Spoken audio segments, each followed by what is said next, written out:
Ned Christie, also referred to by his indigenous name of NeDe WaDe, was born on December 14, 1852, in present-day Oklahoma.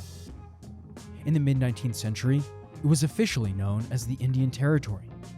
Christie's birthplace pinpointed to the community of Wauhillau, found in the Goingsnake district of Cherokee Nation. His parents were Wat Christie and Lydia Thrower, survivors of the Trail of Tears and the ethnic cleansing of American Southeast natives in the 2 decades leading up to their son's birth. They belonged to the Kiowa band of the Cherokee tribe, often called the Western Cherokee or Old Settlers, and known for their deep-rooted love for Cherokee traditions and culture. Ned spent much of his youth mastering the few sports popular amongst bands of Cherokee in the territory. One such game was stickball, an indigenous predecessor to lacrosse, where 2 teams fight to score goals with a single ball passed between players using a stick. He was also a local champion of marbles, a popular game not just in the Indian Territory, but across the United States. When he wasn't engaged in competition, Ned was known to flaunt his impressive skills on the fiddle. For the first few years of adulthood, Ned Christie was rumored to be involved with a few women in and around Wauhillau. The first, Nanny Dick, was actually none other than his father, Wyatt Christie's 5th wife. The others, Peggy Tucker, Jenny Scraper, and Nancy Grease, were all found in the marriage records throughout the 1870s and 1880s. One thing's for sure, Ned Christie could meet him, but he couldn't seem to keep him. It's no wonder he was popular amongst the ladies of the territory, or a dominating athlete when considering his build. Ned stood a towering 6 feet 4 inches, and was known throughout the Goingsnake district as an imposing and towering giant amongst men. He was also the perfect build for a blacksmith, a career he took seriously, along with gunsmithing. If something needed fixed, Ned Christie was the man for the job. In 1885, he ascended to a position in the tribal legislative body and began serving as a counselor to the highest-ranking tribal leader. He was profoundly invested in maintaining the Cherokee Nation's autonomy and frequently spoke out against federal initiatives to acquire Cherokee land for railway construction. Additionally, Ned expressed grave concerns about federal lawmakers' attempts to dismantle the tribe's shared land ownership system, with the goal of coercing the Cherokee and other indigenous groups into accepting individual household land allocations. The movement towards land allotment gained significant traction following the enactment of a pivotal piece of legislation in February 1887.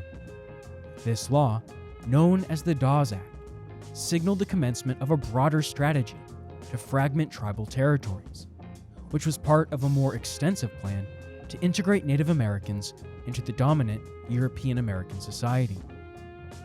As newcomers encroached upon Cherokee and other indigenous lands in the designated Indian Territory, they exerted pressure on the federal authorities to establish formal statehood in the region.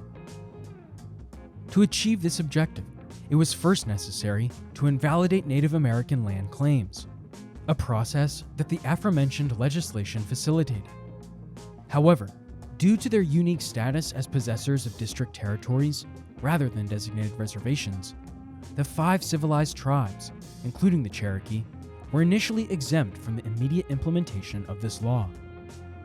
Ned Christie's resolute stance against federal policies, which were endorsed by prominent figures in both local and eastern circles, drew significant attention. His defiance made him a target of criticism, particularly due to his status as a respected leader among his people. He was also affiliated with a cultural organization deeply rooted in traditional Cherokee spiritual practices. His paternal lineage, including his father and grandfather, had held leadership roles in their community's sacred ceremonial grounds, located near their residence in what is now considered part of a county in present-day Oklahoma. Despite the high regard in which he was held within the Cherokee community, Ned was rumored to wield a volatile temperament, especially when intoxicated. His reputation was further complicated by a legal incident in 1885, where he faced charges related to the death of a fellow Cherokee citizen. Although he was ultimately cleared of wrongdoing by the tribal judicial system, his life story later became the subject of sensationalized accounts in the media. It all boiled down to the journalists and pulp fiction authors of the time, embellishing and distorting the events of Ned Christie's life, particularly during the period when he was evading federal law enforcement. As of today, there is zero historical proof that the man born as NeDe WaDe ever committed a crime or lived his life as a bandit prior to his years as a renegade. While some of the details may have been dramatized, the overarching narrative was born from truth. Ned Christie's war wasn't just some Wild West fable. It was a legendary account of defending one's honor in a land of bloodshed and injustice.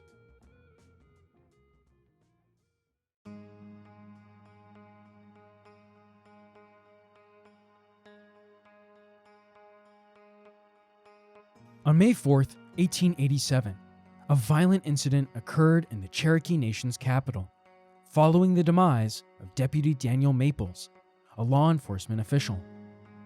The previous day, Deputy Maples had led a group into the region to apprehend a notorious Cherokee outlaw, Bill Pigeon, alongside individuals involved in illicit whiskey distribution, which had recently been categorized as a federal crime.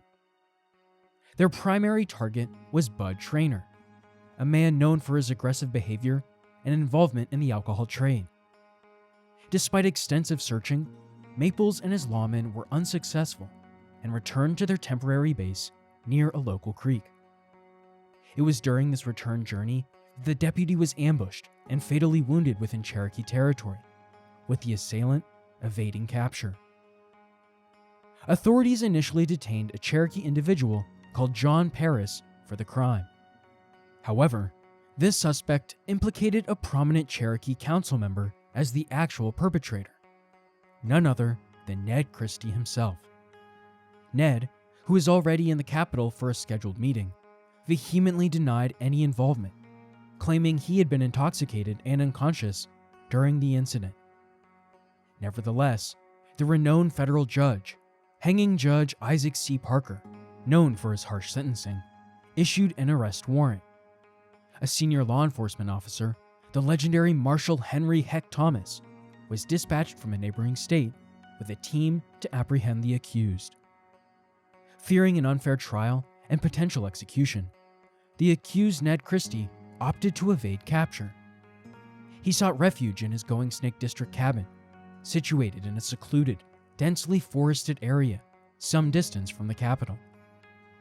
Some reports suggest he may have attempted to communicate with the judge, asserting his innocence and requesting temporary release on bail to identify the true culprit. However, such a request was beyond the judge's jurisdiction. Convinced that he wouldn't get a fair trial in a U.S. court, Christie chose not to turn himself into the authorities. Anticipating pursuit, Ned fortified his wilderness dwelling, surrounding it with armed supporters and constructing defensive barriers. He also positioned lookouts to provide early warning of any approaching law enforcement personnel. For almost 24 months, Ned Christie managed to evade law enforcement while residing peacefully with his loved ones in the aforementioned remote cabin. Despite additional and frequent attempts by the U.S. Marshal Heck Thomas and his colleagues to track him down, they often arrived at Christie's empty dwelling. One historian suggests that Christie typically slept at home, but would swiftly retreat to the forest when alerted to potential danger. This era in Indian Territory was marked by widespread lawlessness. Media outlets continued to attribute various criminal activities to Christie, even as he remained secluded in his home.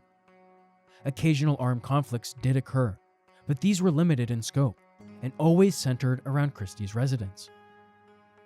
The first major confrontation took place in late September 1889. After an extended search, Marshal Thomas and his team finally located Christie's hideout, where they encountered him alongside his spouse and child. The resulting exchange of gunfire left Christie with a significant facial injury, claimed his son's life, and wounded Deputy L.P. Isbell in the shoulder. A news article from November 1890 provided a detailed narrative of the incident. It reported that approximately 14 months prior, 2 deputy marshals, Thomas and Isbell, accompanied by 5 additional men, had encircled Christie's residence before daybreak. They demanded he surrender, threatening to set fire to the structure if he refused and advising him to ensure his family's safety. Christie responded defiantly and moved to the upper level of the log structure. He then created an opening by dislodging a plank and began shooting at the law enforcement group, who sought protection behind nearby trees while returning fire. The gunfight persisted intermittently without major casualties initially. However, the tide turned during when Deputy Isbell inadvertently exposed himself, allowing Christie to land a shot that permanently impaired the lawman. Frustrated by the stalemate, the officers ignited an auxiliary structure, hoping to smoke out Christie without damaging the main dwelling. As flames engulfed the smaller building, Christie's spouse and offspring fled the premises, but tragically, the child sustained his mortal injury while escaping into the nearby vegetation. Despite this spreading inferno, Christie remained resolute in his refusal to yield. As daylight emerged, the law enforcement team grew concerned about potential reinforcements from Christie's numerous local relatives, prompting their withdrawal with the injured colleague. They later discovered that Christie, despite a head wound, had managed to escape the burning structure after their departure. An alternative recounting of the event depicts the lawmen encircling Christie's abode at daybreak, demanding his capitulation. Their calls were met with a barrage of gunfire from Christie and an associate. In this version, Marshal Thomas set ablaze to an adjacent building. As Christie and his companion attempted to flee, both were struck by bullets. Christie suffered severe facial trauma, losing part of his nose and sustaining an eye wound, while his accomplice succumbed to multiple gunshot wounds at large. Ned Christie, following the destruction of his original residence by law enforcement in 1889, embarked on constructing a new dwelling. This time, however, he opted for a formidable stronghold rather than a simple cabin. Historians discovered that Christie erected this fortification atop a rugged elevation, which soon gained the moniker Ned's Fort Mountain. The structure's surroundings were meticulously cleared to create an unobstructed line of sight, and its walls were reinforced with dual layers of logs and robust oak supports. Law enforcement soon caught wind of Christie's new hideout. A Midwestern newspaper, in its early November 1890 edition, labeled Christie as one of Indian Territory's most infamous fugitives. The report detailed how 2 deputy marshals had pinpointed Christie's location, situated about 15 miles to the northwest of Tahlequah. It described a compound of 2 fortified dwellings, strategically positioned on high ground, allowing Christie and 7 associates to control the sole access point. Recognizing the challenges of an immediate assault, the officers chose to withdraw, likely intending to return with reinforcements. In the period between the fortress's construction and the climactic showdown in 1892, several intense gun battles transpired. A particularly noteworthy encounter occurred in late November 1890, shortly after federal authorities renounced a substantial monetary incentive for Christie's capture, regardless if he was dead or alive. This prompted a renowned African-American peace officer and legendary bounty hunter, Bass Reeves, to spearhead an expedition aimed at apprehending Christie, though the endeavor ultimately proved unsuccessful. On November 27, 1890, a local newspaper in Indian Territory published an account of an assault on Christie's fortress. The report stated that a law enforcement team, led by a renowned officer, had attacked and subsequently set fire to Christie's stronghold. Initial assumptions suggested Christie had perished in the blaze, but he soon resurfaced, reportedly more embittered and vengeful than before. While some accounts claimed Christie later exacted revenge by killing the officer, Others dismissed this as unfounded speculation, noting that the officer had been ambushed far from Christie's territory. Historical records confirm the officer lived for another 2 decades in the first place. The accuracy of the fortress's destruction remains uncertain, as subsequent attempts to apprehend Christie found the structure still intact and operational. Nearly 2 years later, on October 11, 1892, a new group of lawmen attempted to capture Christie. This 5-man team, composed of various deputy marshals, including Charlie Copeland and Milo Creekmore, launched an offensive against the fortification. Their initial assault was swiftly repelled, resulting in injuries to 2 team members. Undeterred, the lawmen devised an alternative strategy. They located a wagon previously used in the fort's construction, filled it with combustible materials, and ignited it, intending to propel it into the main structure.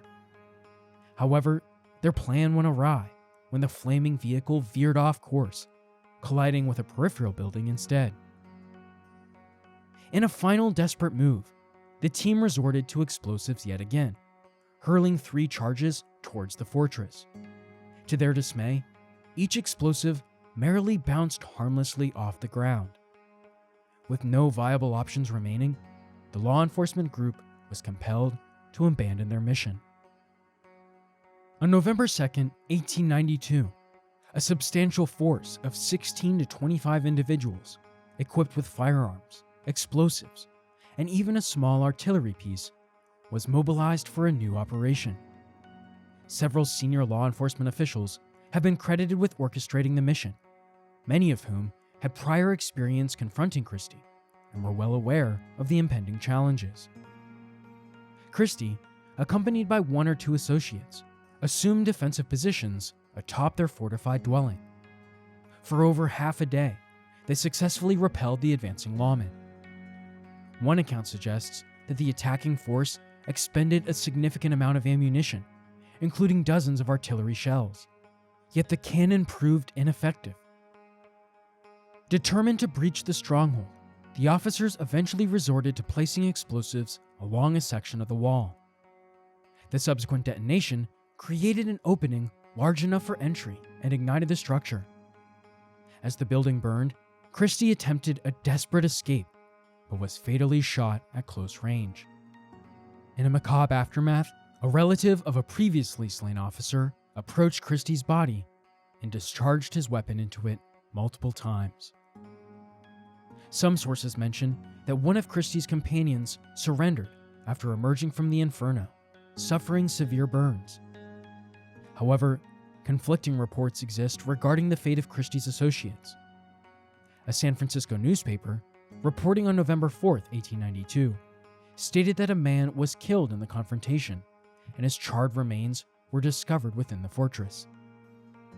The newspaper, The Morning Call, provided a vivid description of the final siege, summarized into the following tale.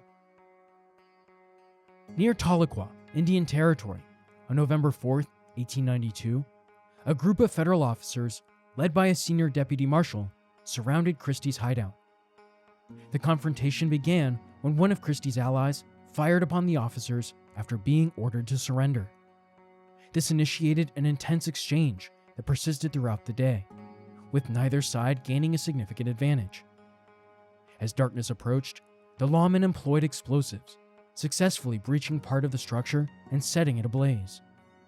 Amidst the conflagration, Christie attempted to flee, but was fatally shot after disregarding orders to halt.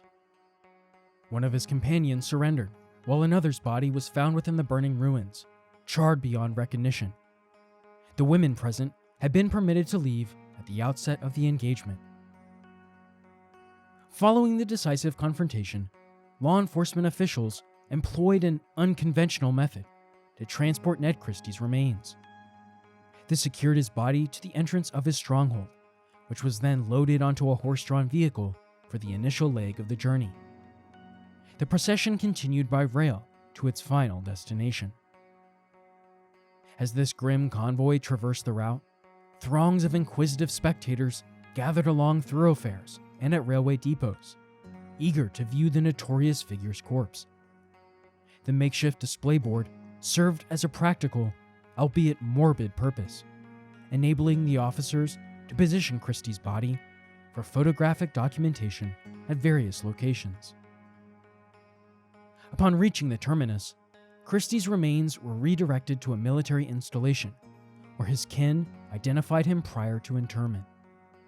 His initial burial site was subsequently relocated to a family cemetery in a nearby state. Some historians posit that Christie may have been unjustly accused, potentially due to his outspoken opposition to railway expansion through tribal lands as a member of the Cherokee Council. Decades after Christie's demise, an unexpected revelation emerged. A former slave, adopted into the Cherokee Nation and working as a metalsmith in the vicinity on the night of the deputy marshal's murder, divulged critical information. He claimed to have witnessed a known miscreant appropriating Christie's outerwear while Christie was incapacitated, allegedly using it as a disguise during the fatal assault on the deputy. The witness attributed his prolonged silence to fears of reprisal. In contemporary times, Christie's legacy is commemorated at a historical judicial building in his home state, with a plaque explicitly characterizing his death as an assassination by U.S. Marshals. Furthermore, a National Historic Site managed by federal authorities acknowledges Christie's demise in similar terms, solidifying his place not just in Old West lore, but in all of the tragic tales found across American history.